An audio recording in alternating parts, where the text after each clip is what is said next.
Hey guys, this is the second second podcast in the series called the podcasting channel, and I'd like to keep some continuity. Should I decide to go over to other type content, other uploading medias in the future, I'm hopefully going to have this be the first upload for Spotify, and then also hopefully Soundcloud and Tidal as well. I'm gonna have to do some research on how I upload on Tidal and SoundCloud, though I think it would be very simple to do. So I think right now Spotify might be maybe a half decent place to start this. I'd like to call this series and the I'll call them the longer type podcasts, where hopefully I'll be able to get them into the 20 to 30 minute mark, and then maybe do another type where I'm into the 40 to 60 minute mark. But I think I'm gonna call this series the off hours. Kind of inspired by the description of my first video that I uploaded for YouTube, and there again, hopefully in the near future, Spotify and so on and so forth. But yeah, I'd like to call these the off hours, and then maybe the longer ones, the 40 to 60 minute ones, be closer to, I'd say, the off hours extended, or the nighttime hours. And in accordance with those kind of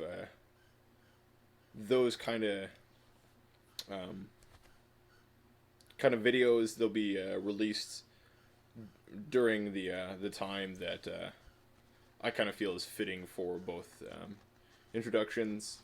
I'd say probably the off hours would be anywhere from, like, I'd say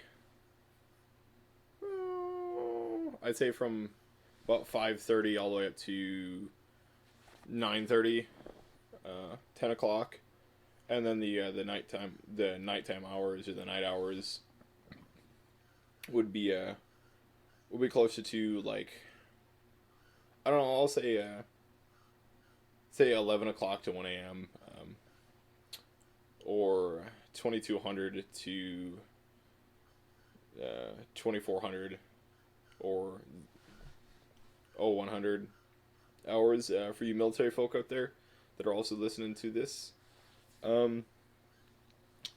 So on this one, I'm kind of gonna dive more into why I started doing auto detailing, because it's an easy topic for me to think quite a lot about right away in the beginning, especially with this going to be hopefully a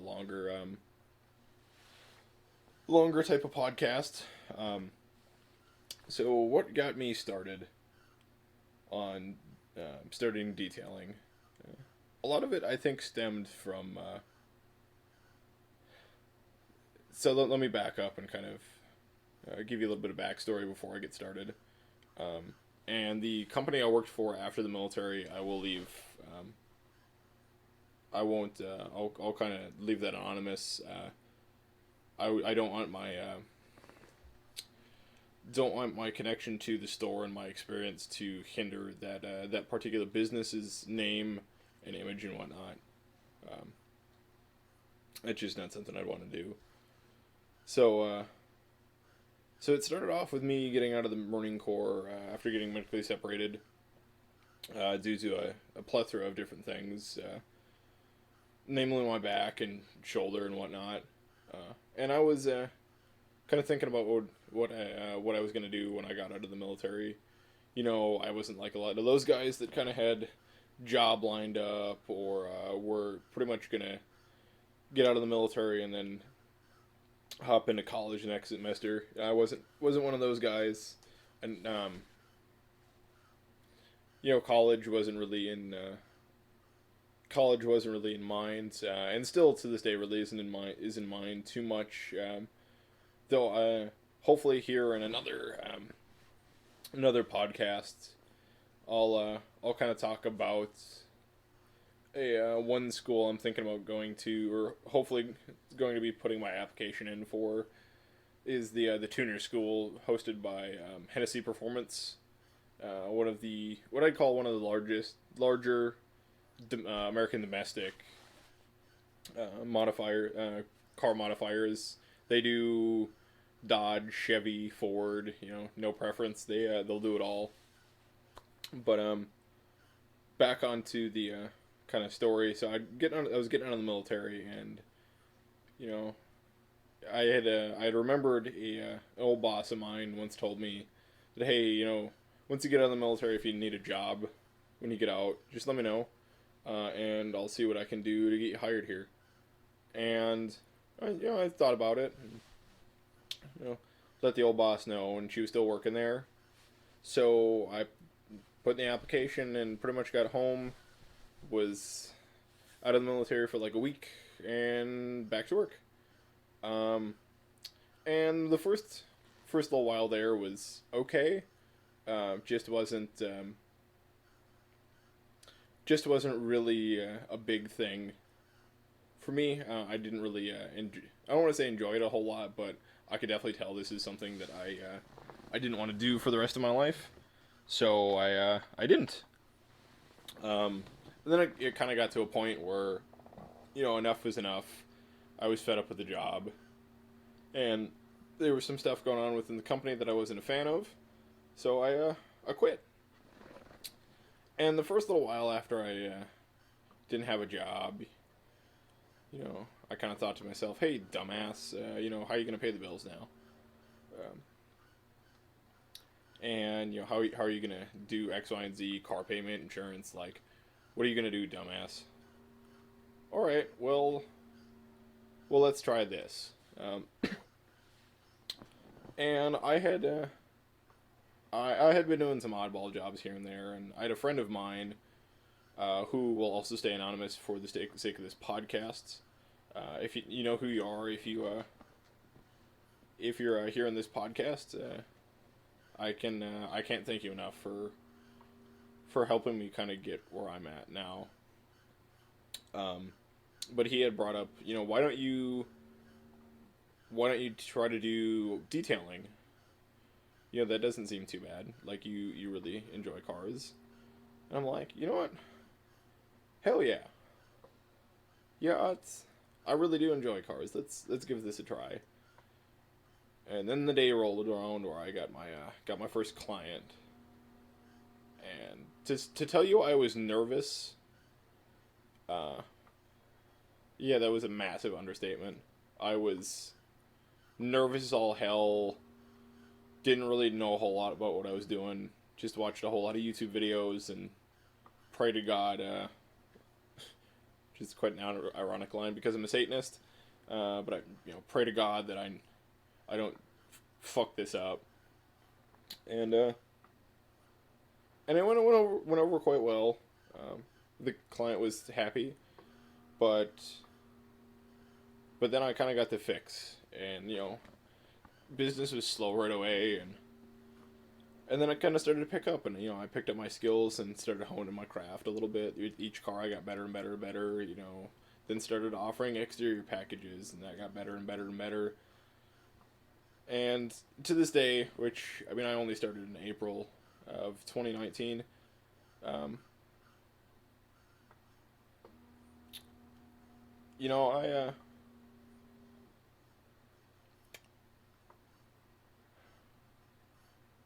I know I'm always going to be learning, and you're never done learning, and the day you stop learning will be the day you kind of stop growing as a human being.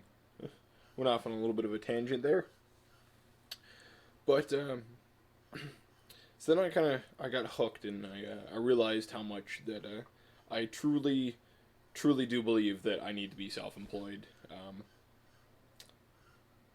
And I think a lot of it stemmed from my time in the military, and then kind of developing a almost, I guess, like an attitude against authority, and wanting to kind of be my own boss, being in charge of my own life, and deciding to do what I want to do when I want to do it, how I want to do it, and not have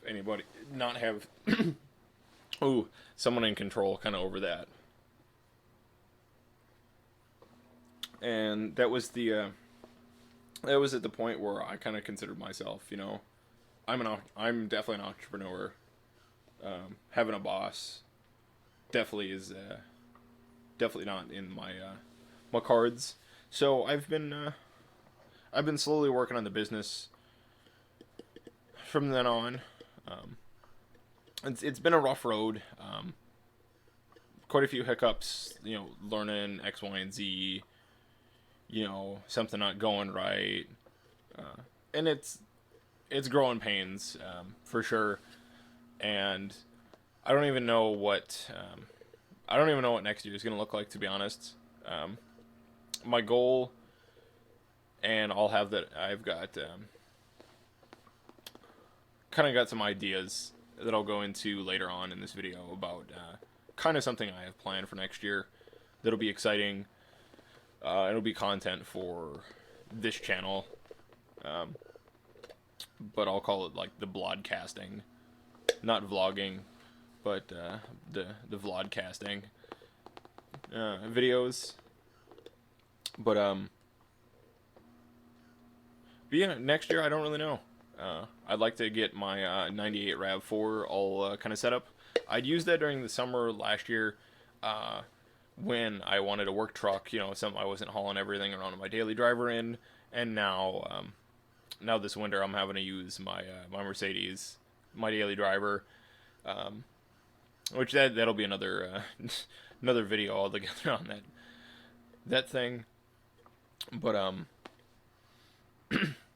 been kind of using my Mercedes during the winter time because it's the only thing that had heat. So hopefully in 2020 I'll be starting the videos on the RAV.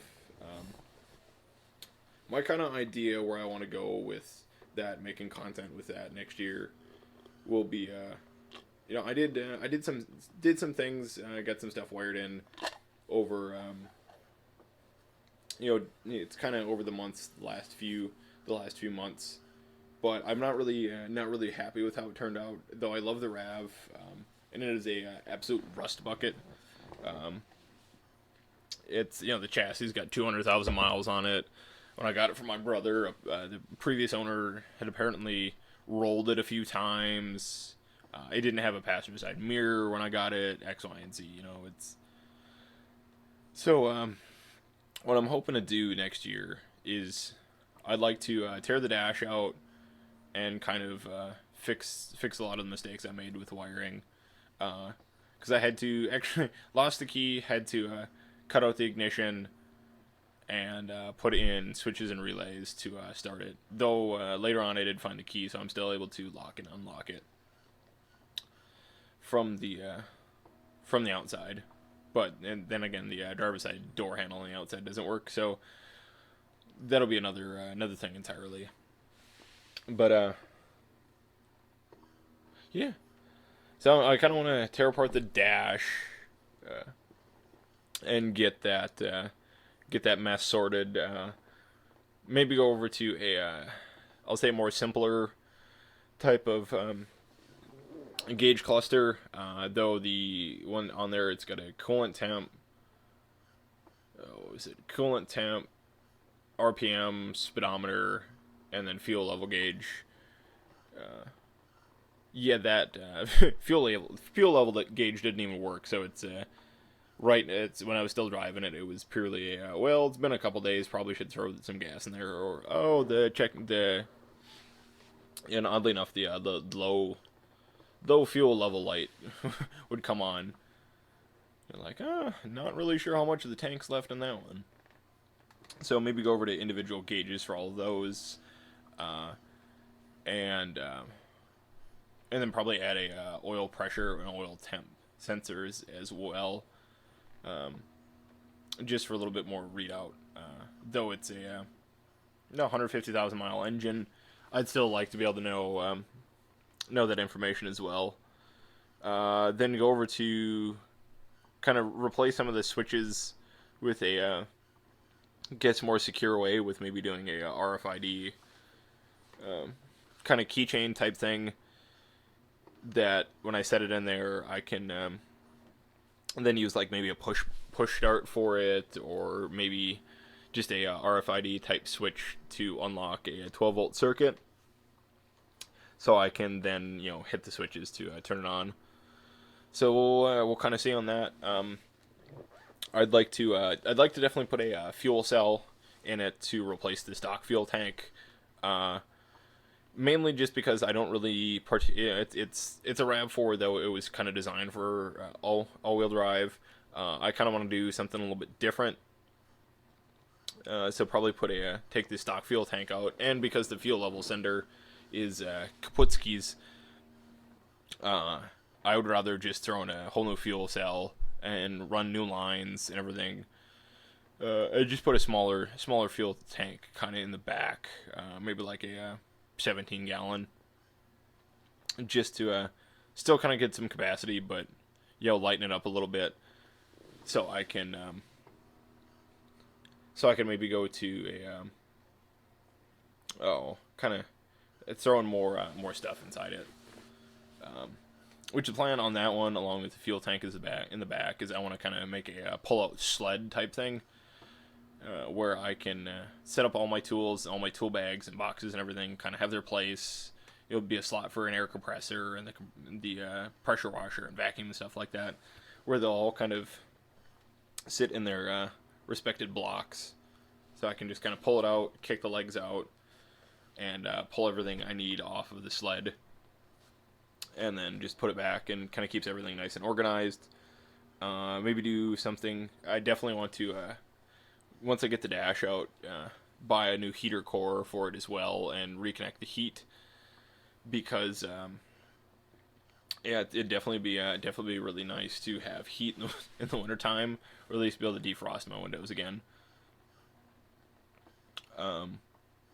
Along with that, I kind of bounced around the idea of maybe putting in an extra battery or two and doing like an RV based thing where it can,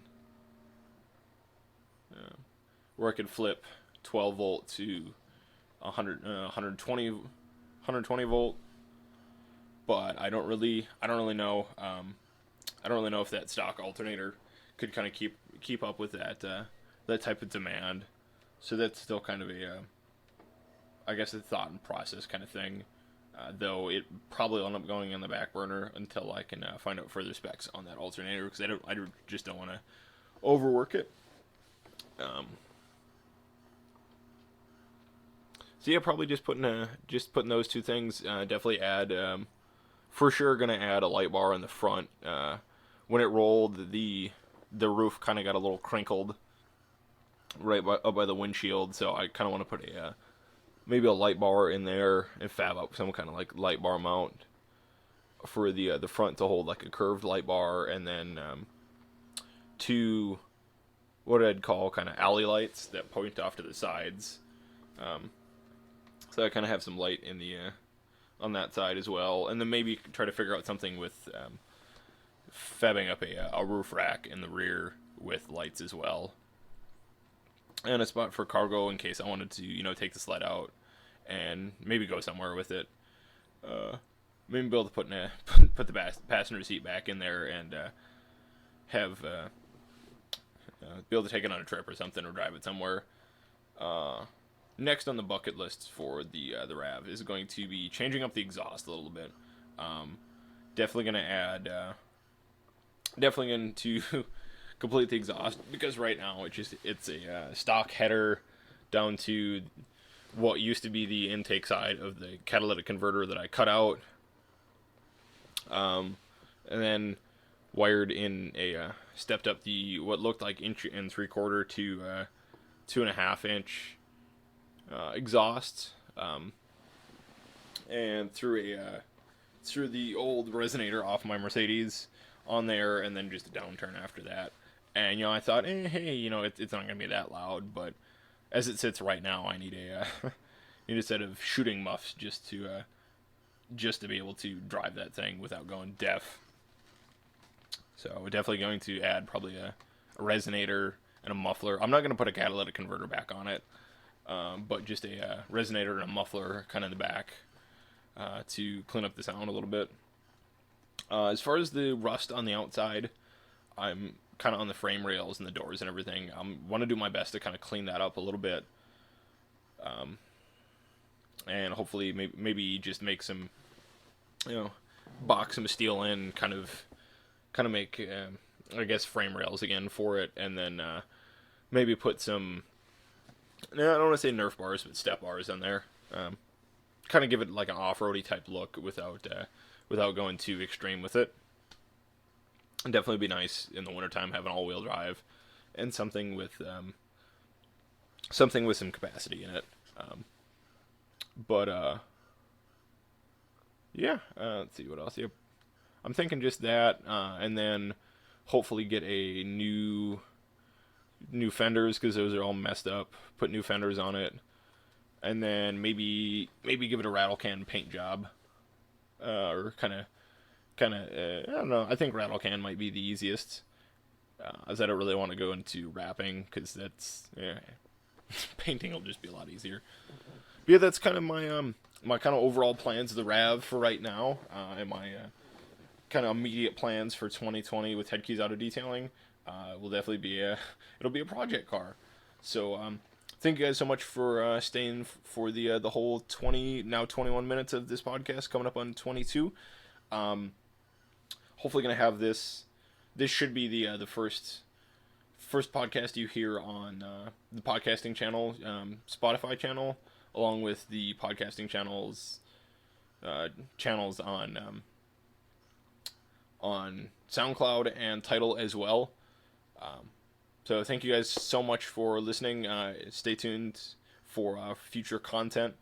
Definitely gonna be a while before I release the nighttime hours podcast, with it being that long. But it'll just take some practice, So thank you guys so much, and hope you guys have a wonderful rest of your day.